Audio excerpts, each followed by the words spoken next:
Welcome to Theory of Computation. This is lecture number 8. In our last lecture, we discussed decidable problems. We looked at decidability and we looked at a lot of questions which were decidable. We looked at problems concerning DFAs and regular languages, and we showed that many of those problems were decidable in the sense we could make a Turing machine that can answer those questions for us. So, for example, the acceptance problem for DFAs was decidable.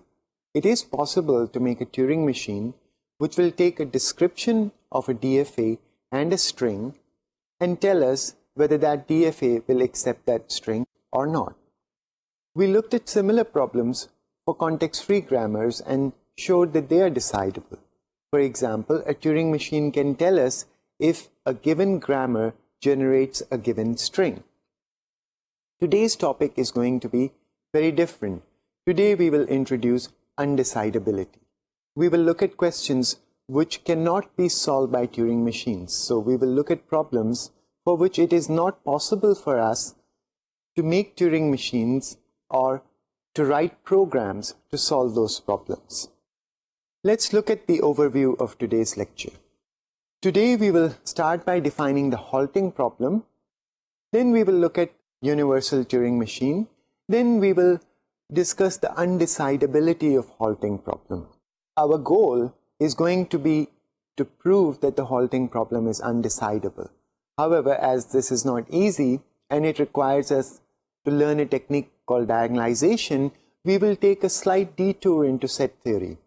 We will look at the Galilean Paradox, discuss the Hilbert Hotel, talk about countable sets. Then we will talk about very important technique called counter-diagonalization. And in the end, we will come to the undecidability of the halting problem. Let's start by describing what the halting problem is. Remember, the acceptance problem for the DFA was, given a DFA and a string, does that given DNA accept that string W? Similarly, the acceptance problem for Turing machines, which is also sometimes called the halting problem, or at least our book refers to it as the halting problem, it's defined as follows. ATM is the set of all ordered pairs or encodings of pairs M, W such that M is a Turing machine that accepts the string W. This is called the acceptance problem for Turing machines or the halting problem.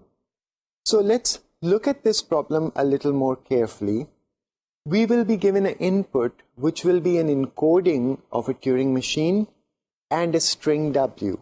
And we have to decide whether M accepts this string W or not. Actually, what we have to do is we have to try to design a Turing machine which will accept exactly this language.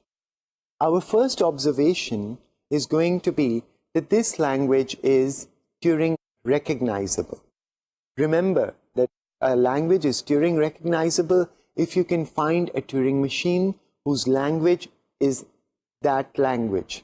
So if we will be able to find a Turing machine that accepts exactly the strings that are in ATM.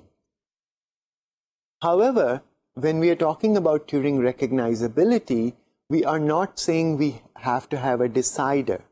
If strings do not belong to ATM, our Turing machine may never halt. Let's look at a description of this Turing machine. In fact, let's look at a very high-level description of this Turing machine. The first theorem that we will prove is ATM is Turing recognizable.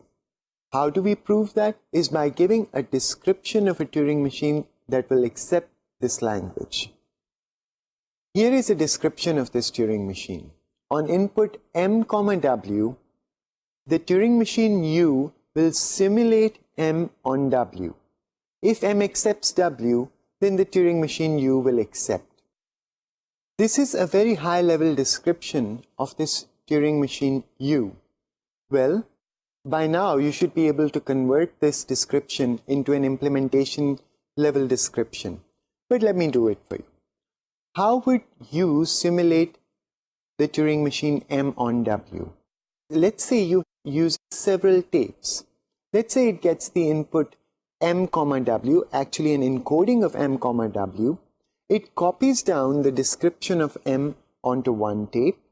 Then it copies down the string w, or it copies down the initial configuration of m on w onto another tape. Every time it has to simulate a move of the Turing machine m, it goes and makes one pass on the tape where it has kept the current configuration.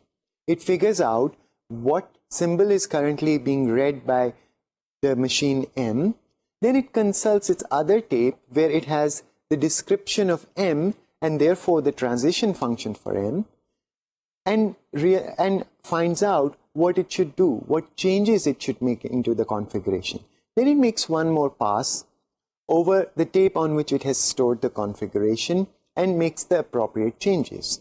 Thus, by making two passes over the tape where it has stored the current configuration of m, it can simulate m. If m ever reaches an accept state, then u goes into an accept state. So this is a very detailed description of this Turing machine U. U is called the universal Turing machine. Well, why is it called the universal Turing machine? If we think hard about it, suppose we were able to build this universal Turing machine U, then we will never have to build any more Turing machines. Suppose somebody else has another Turing machine M in mind and they want to run it on some input W, they don't have to make the Turing machine M. They can simply describe the Turing machine M followed by the string and encode it and give it to the universal Turing machine. The universal Turing machine will behave like the machine M. It would behave as if M were running on the input W. This is an extremely important concept in computer science. The universal Turing machine is the general purpose computer, and M is a program. W is the data. We only build one kind of computers, but we can run several different programs on it, and we can run these programs on different data. So U is our universal Turing machine, which is equivalent to the concept of a general purpose computer. M is what you should think of as software, programs, and W is the data that you want to run your software on.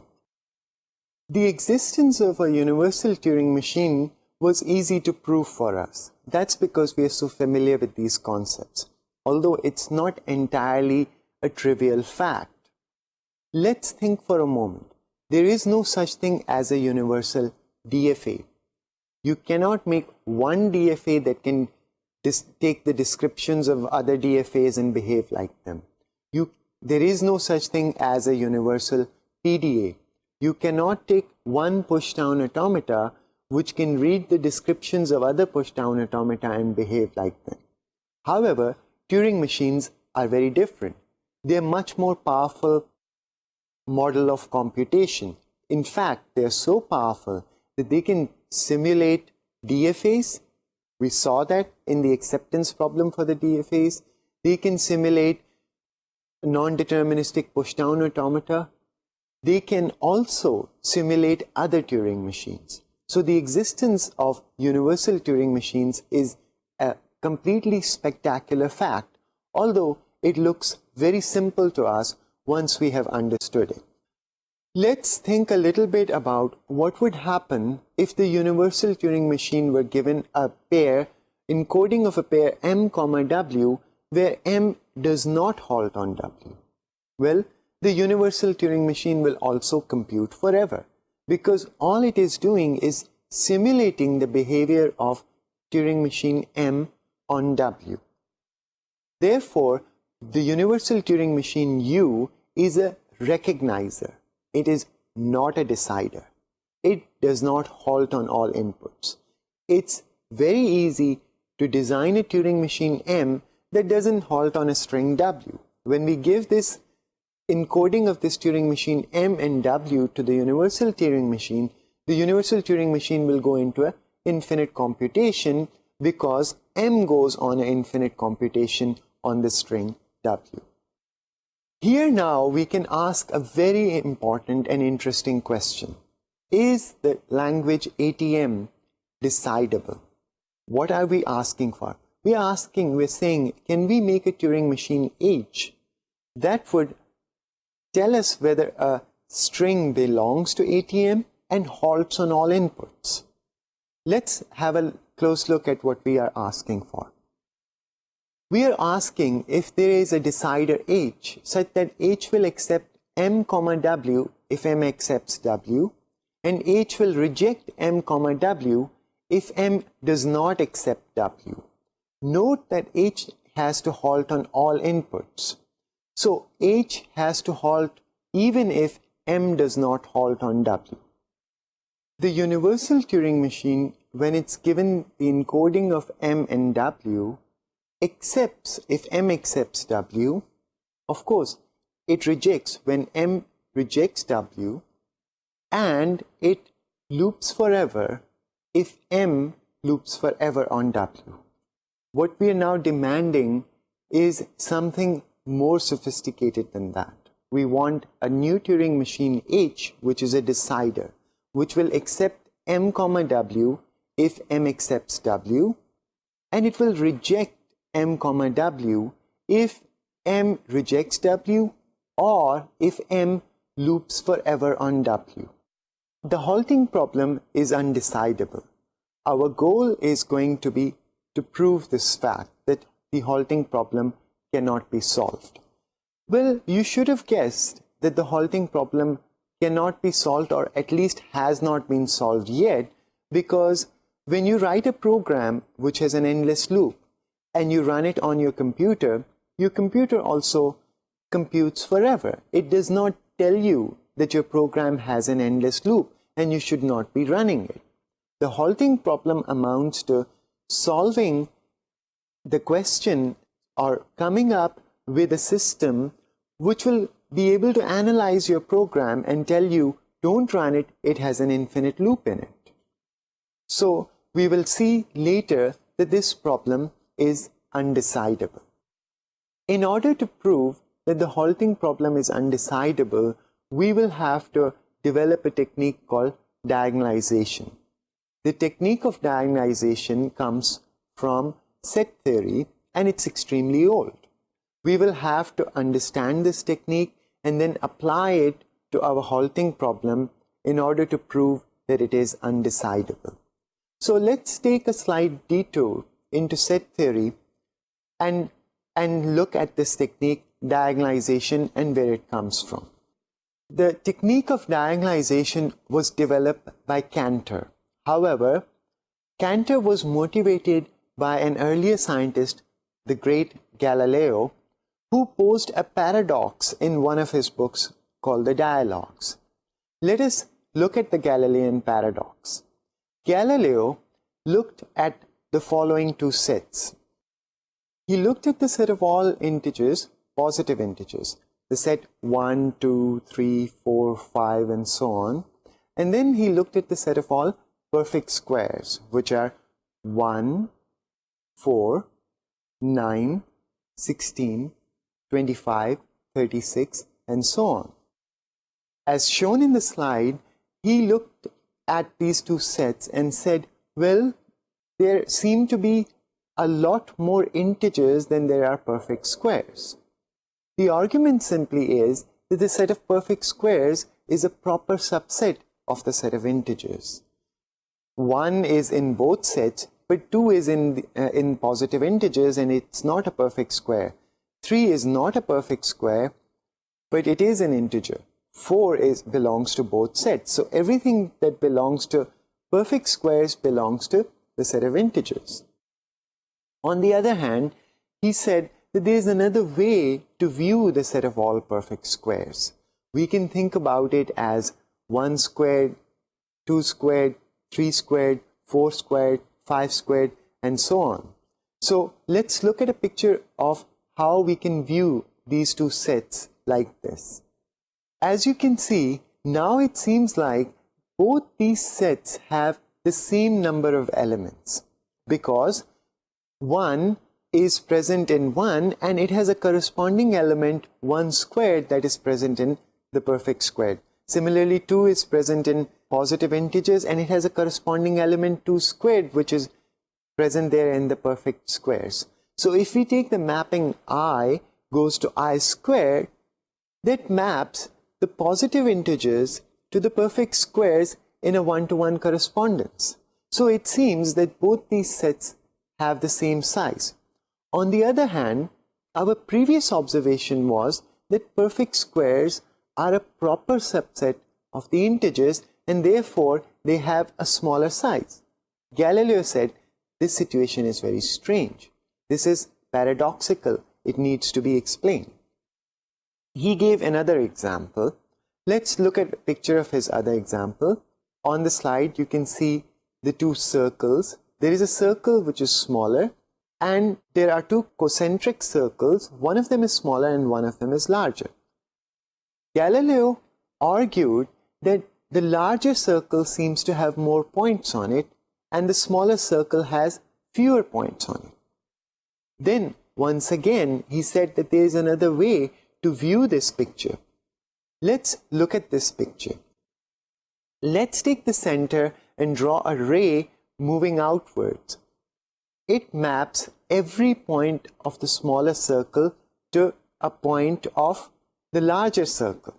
And as you can see, this mapping is a one-to-one correspondence between the points of the smaller circle versus the point in the larger circle. So it seems that both these circles have equal number of points. On the other hand, the smaller circle is smaller and therefore intuitively seems to have fewer points than the larger circle.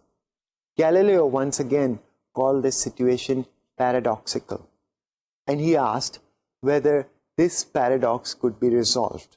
Of course, Galileo was not primarily a mathematician, he was a physicist, and he went on to solve other great problems in physics.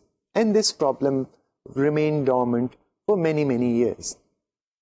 It wasn't till Cantor looked at this problem very seriously. Cantor looked at the Galilean paradox and he asked, how can we measure the sizes of the sets? So for example, if you look at the following two sets, they have the same size. The first set is A, B, C, and the second set is X, Y, Z. As you can see, both these sets have three elements and therefore they have the same size. On the other hand, let's look at two more sets. The first set is A, B, C, D, and the second set is P, Q, R, S, T, U, V. As you can see, the first set has fewer elements than the second set. So if you give me two finite sets and ask me if they have the same size, how can I find out? Well, I can go to the first set and start counting the elements, and then go to the other set and start counting the elements, and I'll get two numbers and I can compare them and tell whether these two sets have the same size or whether one is larger than the other. Cantor was not interested in finite sets. He was interested in infinite sets. He was interested in taking two infinite sets and being able to say which one is larger. Exactly what Galileo had asked.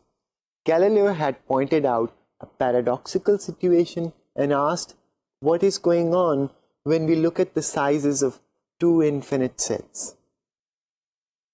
Well, how did Cantor resolve the Galilean paradox? He came up with a very interesting idea. He said that there are two ways of telling whether two sets have the same size. Well, let's say that you have a bus in which there are some number of seats and there are certain passengers who want to board the bus. You want to know if the number of seats in the bus is exactly equal to the number of passengers who want to board. How can you do that? Well, one way is to count the number of passengers and then go inside the bus and count the number of seats. You'll get two numbers, and if these two numbers are equal, then the number of passengers in the bus is equal to the number of seats for the passengers. There is another very interesting way of finding out whether these two numbers are equal. Well, what you can do is you can take the passengers inside the bus and try to seat them.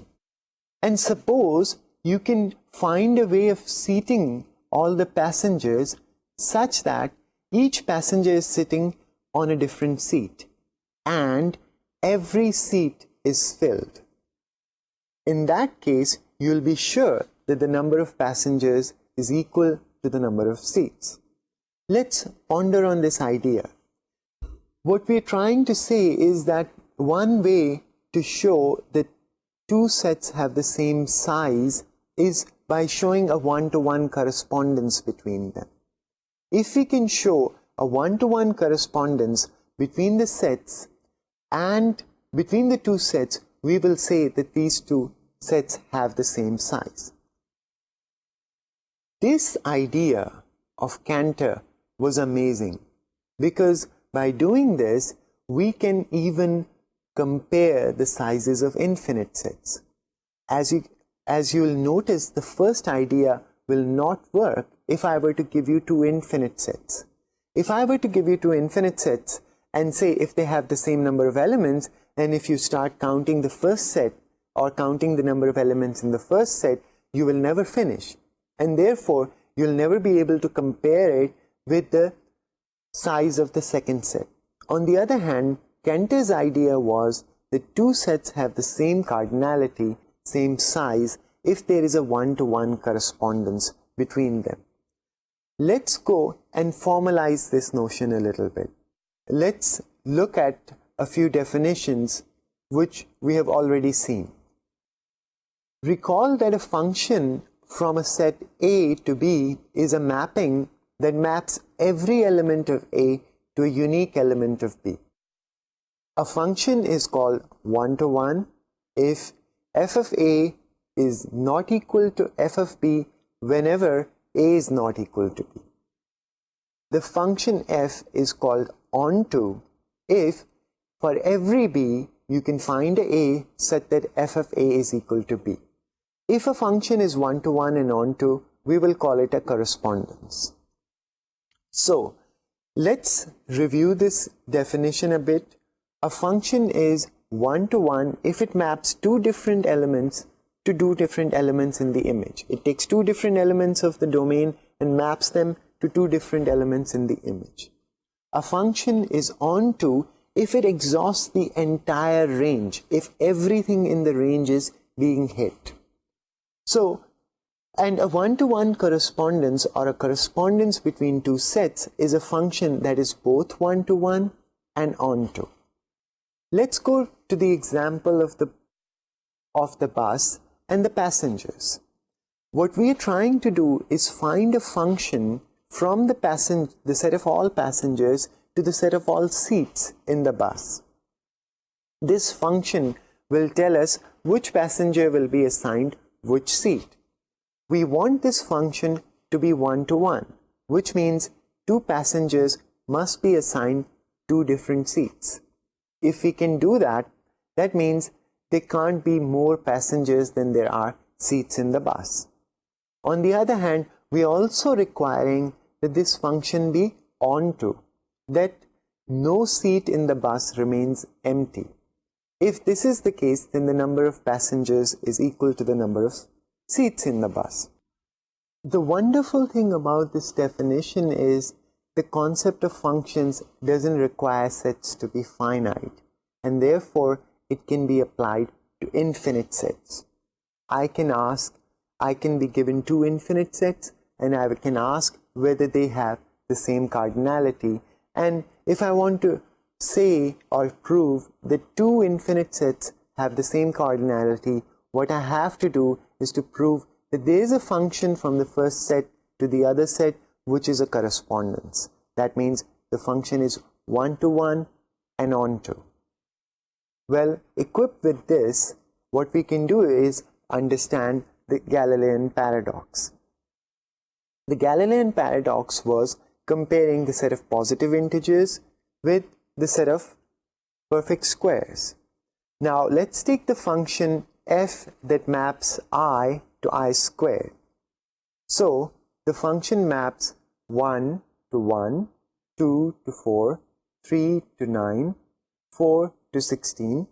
And as you can see, this function maps every integer to a different integer in the perfect square. So every integer is mapped to its own square. Furthermore, it exhausts all the perfect squares. So this is a correspondence. So this shows us that the set of integers has the same cardinality as the set of perfect squares. Similarly, the ray that we saw, which was going from the center of the first circle and going radially out, shows a one-to-one correspondence between the small circle that Galileo was talking about and the large circle. This also shows us that the number of points on the small circle is equal to the number of points on the large circle. So we can now talk about the sizes of infinite sets. Infinite sets have a very strange property, as you would have noticed in the Galilean Paradox, that a set can have the same size as one of its proper subsets.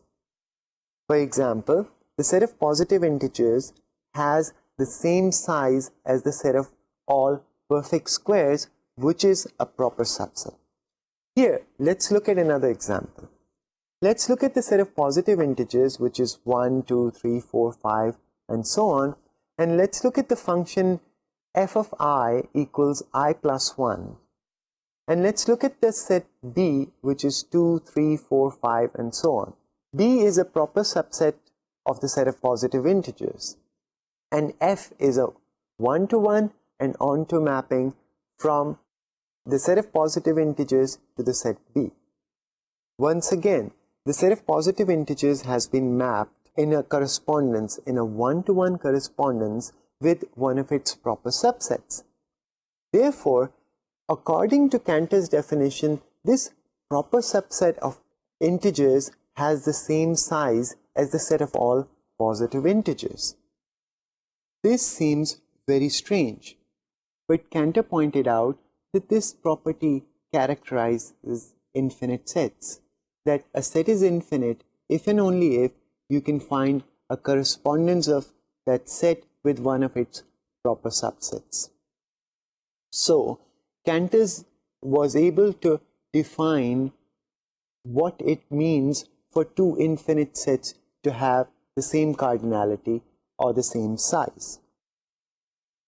Well, this point is very beautifully illustrated by something called the Hilbert Hotel. Let's consider a hotel which has infinite number of rooms, and the rooms are labeled by positive integers. So there's room number 1, 2, 3, 4, 5, and so on. A customer comes to the Hilbert Hotel and asks if there's a vacant room. The manager, who's not a mathematician, says, "I'm sorry, sir, all the rooms are booked."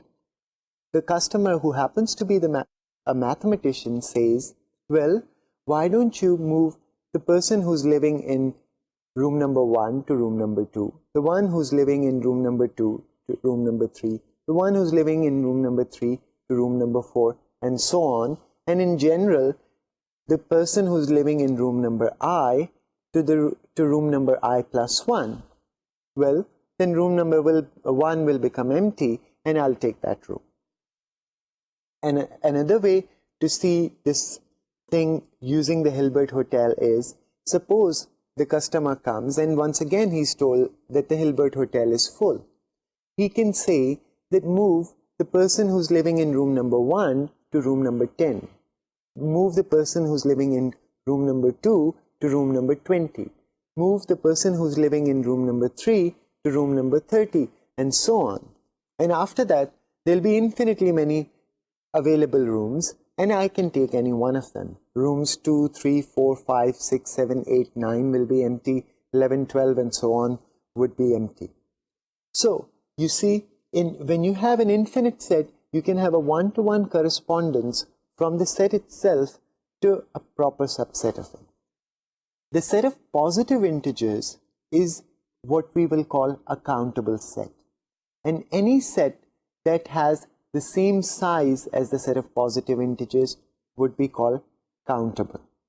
So let's look at the definition. A set A is called countable if there is a one-to-one correspondence between the set and the set of positive integers.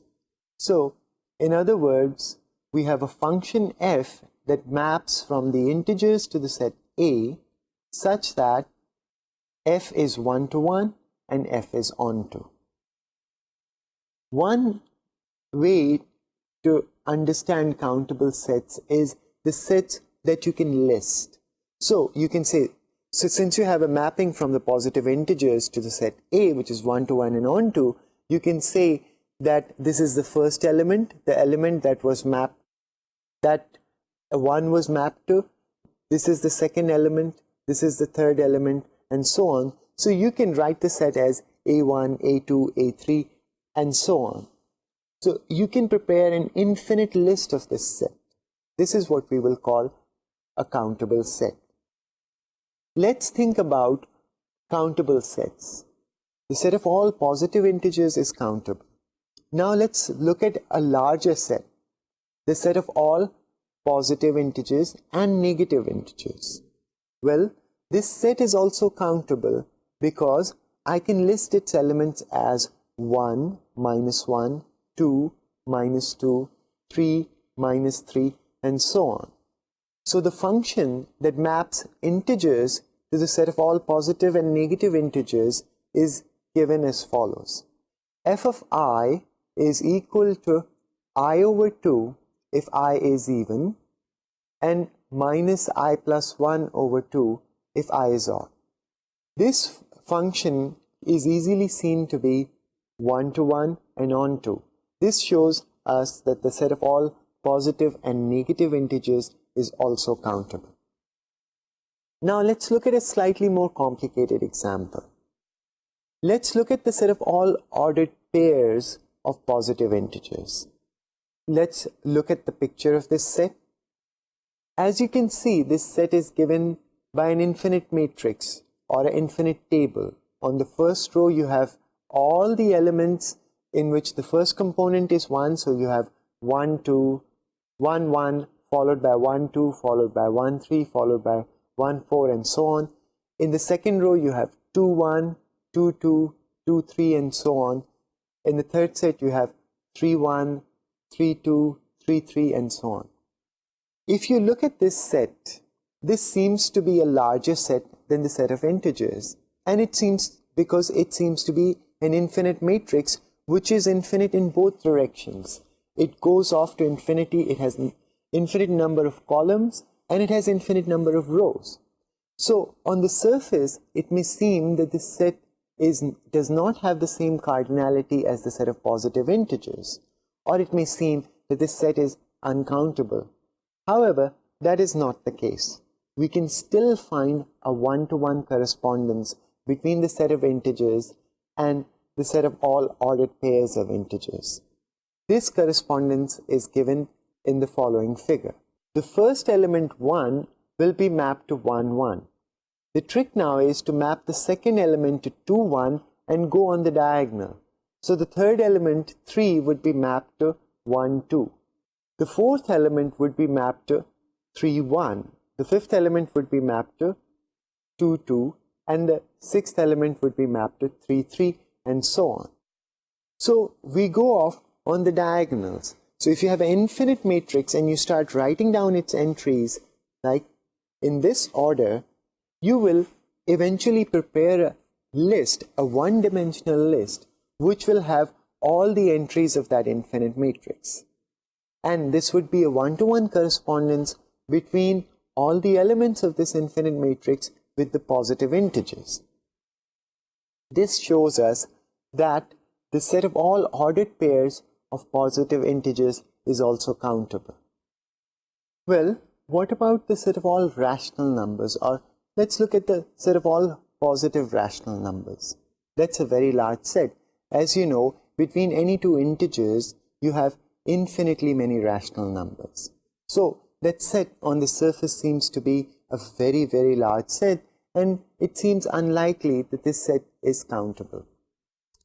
However, as you know, every rational can be written in the form a over b, where a is a positive integer and b is a positive integer which is not 0. Therefore, what we can do is we can take an infinite matrix and write down the set of all positive integers in it as follows.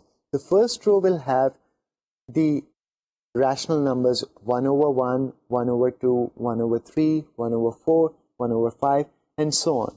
The second row will have 2 over 1, 2 over 2, 2 over 3, 2 over 4, and so on. The third row will have 3 over 1, 3 over 2, 3 over 3, and so on. Of course, we will get some repeats. Now, if we delete the repeats from this matrix will contain the set of all rationals.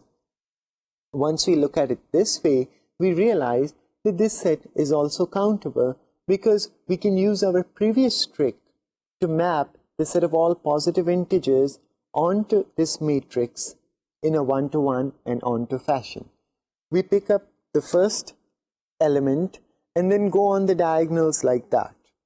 And this would be a function which will show us that the set of all positive integers is in one-to-one correspondence with the set of all rationals.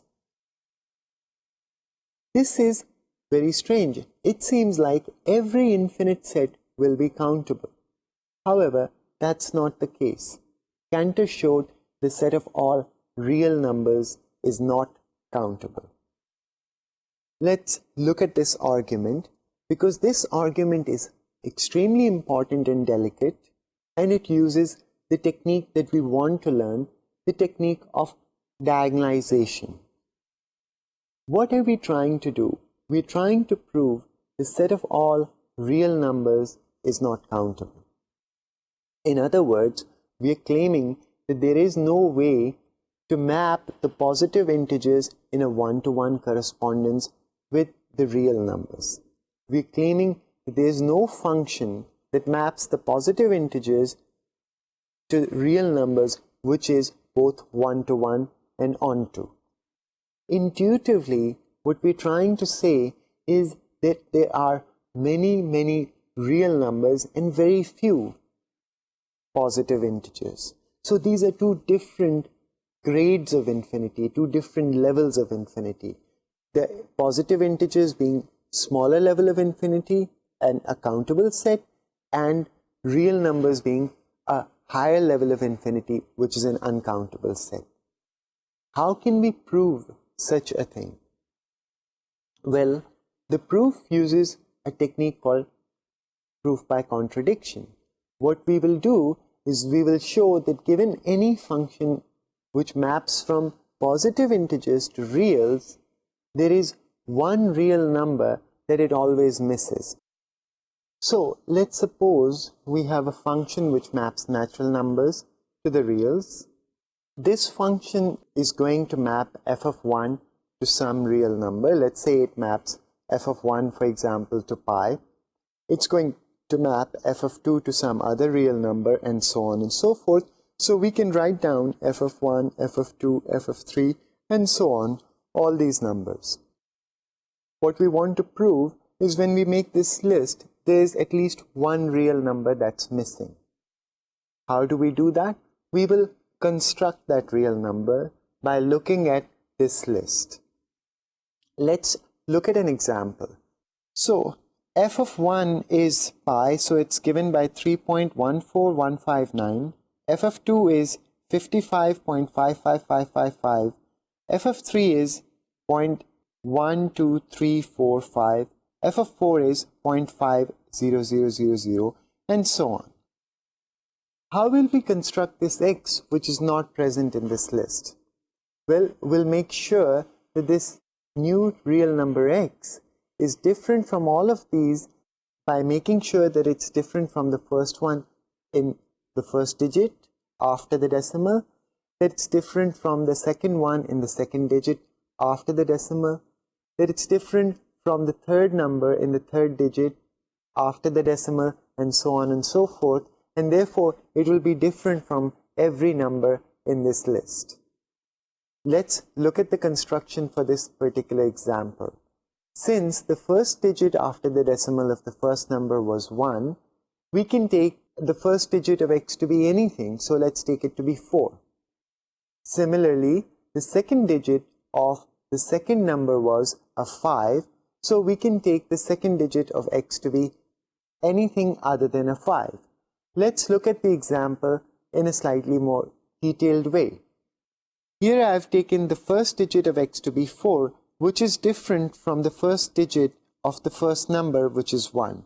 The second digit of x to be 6, which is different from the second digit of the second number in the list. The third digit to be 4, which is different from the third digit of the third number in the list. And the fourth digit to be 1, which is different from the fourth digit of the fourth number in the list. What we have done is constructed a number x, which is different from every number in the list in at least one digit. Furthermore, what we can do is we can make sure that we never use the digit 0 or 9 in this process. As you know, once we have a particular digit, it would be, say, 5. We want to choose a digit which is different from 5, and we have 9 choices for it, and we will never choose the digit 0 or 9 for it. This way we would construct a real number which is different from everything in the list, thereby showing that this function is not onto, that there was at least one real number, namely x, that we have constructed, which is missed by this function, which is not in the image of this function. Let's look at another example of counter-diagonalization. Let's consider this set S, which consists of a set of all infinite 0-1 sequences.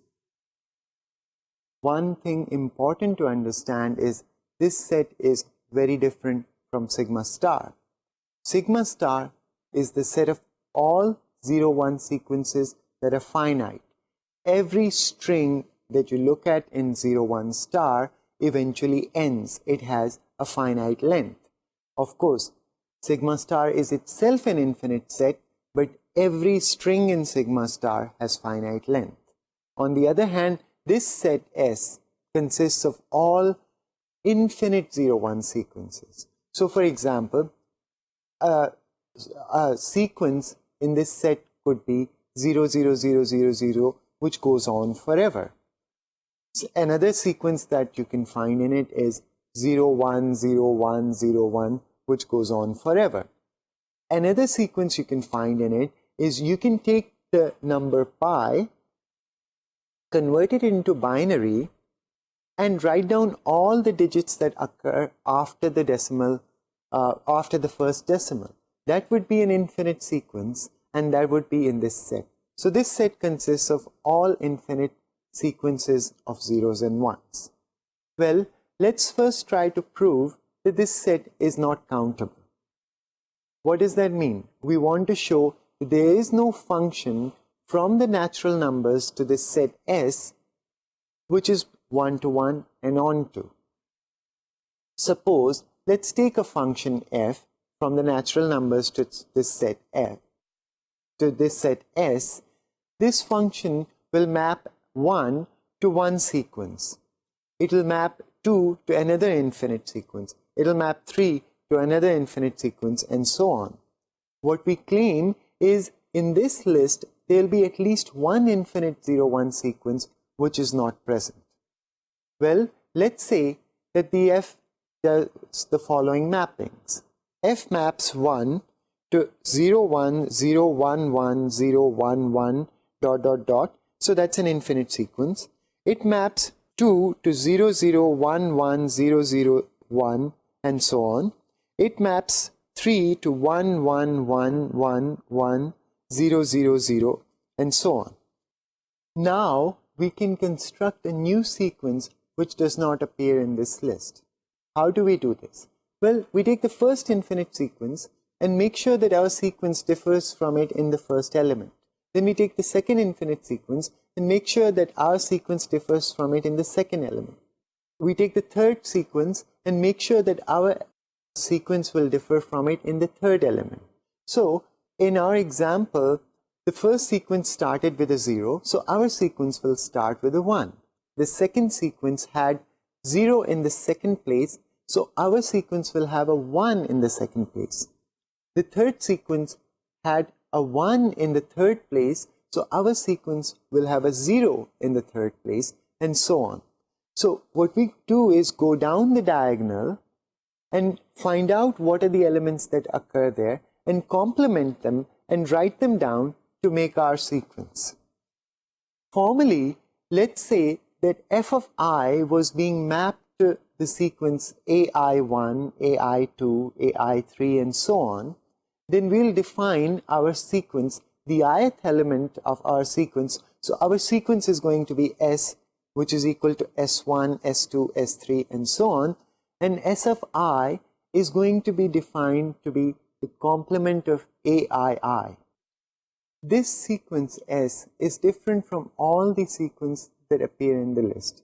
It's different from the first sequence in the first element, that is the first bit. It's different from the second sequence in the second bit. It's different from the third sequence in the third bit and so on. In particular, it's different from the ith sequence in the ith bit. S of S is not equal to the sequence AI because the ith element of S is the complement of the ith element of AI. So this way we have obtained or constructed a sequence that it does not appear in this list, showing that the set of all infinite sequences is not a countable set. This technique is called diagonalization. What we are doing is going down the diagonal of this matrix and complementing that and thereby obtaining something which is not in the list. Let's do one more example of Cantor diagonalization before we move on to the halting problem. Cantor actually was able to prove that for every set, its power set has more elements, that there cannot be a function which maps a set to its power set in a one-to-one and onto fashion. There cannot be a one-to-one correspondence between any set and its power set. How do we prove this thing? Well, let's have a look at the proof. Suppose you have a function f that maps a set x to its power set. Recall that power set is the set of all subsets of the set x. So we have a function that is mapping x to the power set of x. So every element of x is being mapped to some subset of x. Well, if you have a function that maps x to subsets of x, then it can never be onto. There'll be at least one y such that no element of x is mapping to this set y. There'll be a subset y of x. How do we construct this subset? Let us define this subset. The set y is equal to the set of all x in x such that x is not an element of f of x. So y is obtained by collecting all those elements in x which are not in their image. Image of every element is going to be a subset of x.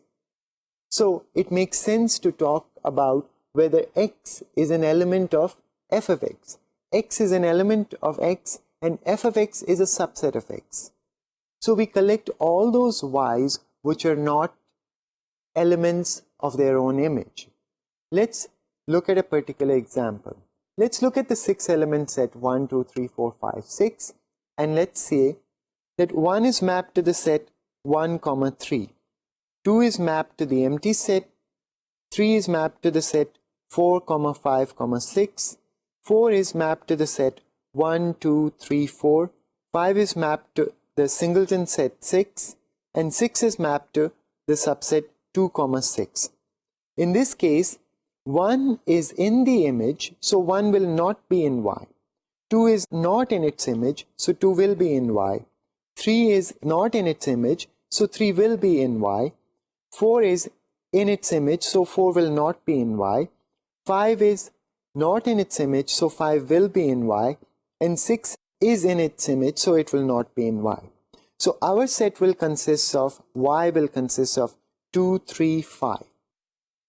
It's now easy to see that this set does not appear on the right hand side. This Y is not in the image. Can Y be the image of X? Well, if X was an element of f of X, then X is not in Y. Therefore, Y and f of X differ on the element X. If X was not in f of X, then X is an element of Y. And once again, Y and f of X differ on the element X. Therefore, this Y is not going to be in the image of this function. This technique once again shows us that no set can have a one-to-one correspondence with its power set. Although I gave you a finite example, this argument works for all infinite sets. So, Cantor's diagonalization technique is extremely powerful. It was used in set theory, and in the next lecture, we will use this technique to prove that the halting problem is undecidable. What characterizes the diagonalization technique is a way of constructing things such that any option that you take leads you to a contradiction. For example, in the previous proof we saw that if we took X to be an element of f of X, we realized that X was not in Y. So, f of X could not equal Y. On the other hand, if we took X not to be an element of f of X, then X was an element of Y, and therefore f of X could not equal to Y. This technique will be used in the next lecture to show that the halting problem is undecidable. Well, I'll see you in the next lecture. Thank you and goodbye.